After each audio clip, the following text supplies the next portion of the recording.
In about a month, thousands of local high school graduates will be heading to start college. And for their parents, now is really the important time to have conversations about drugs, alcohol, sex, and sexual assault.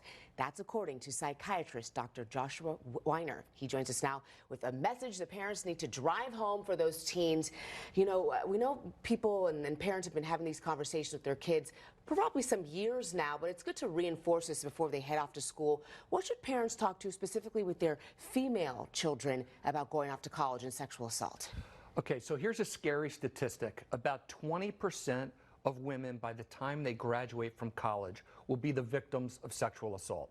So there are lots of conversations we have with our daughters that have to do with things that might happen to them that are a lot less likely than 20%. Right? We tell them to wear their seatbelts all the time. The likelihood of getting into a near fatal crash is a lot less than that.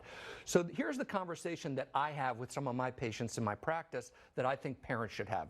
Number one is I talk to the young women about the dangers of alcohol. The one thing that every patient that I've ever seen who is a college student who is sexually assaulted or raped, they all were drunk.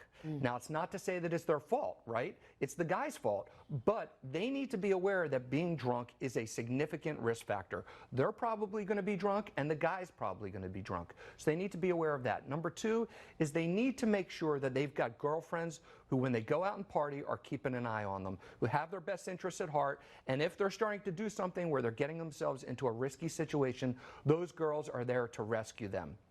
And then finally, what I tell them is, I ask them, what do you think you would do if you were in a situation, you're in a frat room, the guy you're hooking up with starts making moves, starts trying to do things that you're uncomfortable with? What would you do? They almost always say the same thing. I would scream, I would hit him, I would punch him where it hurts, etc. The reality is those things probably aren't going to take place because you're going to freeze. So I think people need to think about ahead of time what they might do. And the advice that I give my patients is I say, if you're in that uncomfortable situation, you've been saying no, no, and it's not working, then you tell them you feel like you're going to vomit. Okay. And saying you're going to vomit is a way to get away.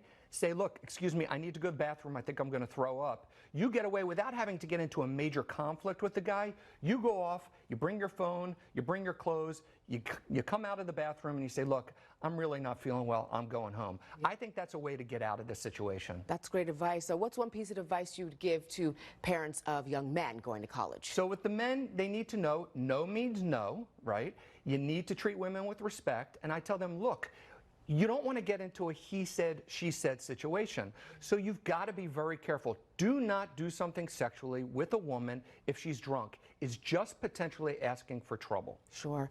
And real quickly to wrap up, well, you know, it's inevitable. It's college. You're going to go to parties and there's going to be alcohol, maybe even drugs. What should parents be saying to their teenagers who are heading out of the house for the first time? So the big thing I would say that maybe some people are not aware of is the real risk is when you start combining things. So I'll tell my patients, look, I'm not telling you it's great to go out and smoke weed and drink alcohol, but you really need to be careful if you combine alcohol with either benzos, things like Xanax, or with opioids, things like Percocet or Vicodin. That's where you really put yourself in major harm's way. So parents, I think, need to say these things to their kids because they're going to be drunk at a party. Somebody's going to say, here, you want a Xanax? It's fun to party with. And they need to know that that's a potentially fatal combo. All right, Dr. Weiner, real conversations, but important ones to have. Thank you for coming in. My pleasure.